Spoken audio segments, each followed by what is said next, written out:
अस्सलामुअलैकुम दोस्तों, welcome back to our channel find Urdu. Faculty faculty का मतलब है यूनिवर्सिटी के टीचर्स या कोई ख़ास सलाहियत। फैकल्टी का मतलब होता है किसी यूनिवर्सिटी के टीचर्स का ग्रुप या किसी शख्स की नेचुरल एबिलिटी या स्किल। एकेडमिक कॉन्टेक्स्ट में फैकल्टी का मतलब टीचर्स और प्रोफेसर्स हैं जो सब्जेक्ट्स को पढ़ाते हैं। स्किल वाइज ये किसी शख्स के स्पेशल टैलेंट को डिस्क्राइब करता है।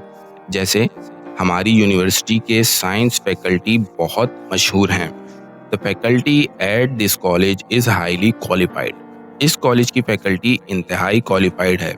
तो दोस्तों, फैकल्टी का मतलब है टीचर्स का ग्रुप या नेचुरल एबिलिटी। उम्मीद है अब आपको फैकल्टी का मतलब समझ में आ गया होगा। मिलते हैं नेक्स्ट वीडियो में। शुक्रिया।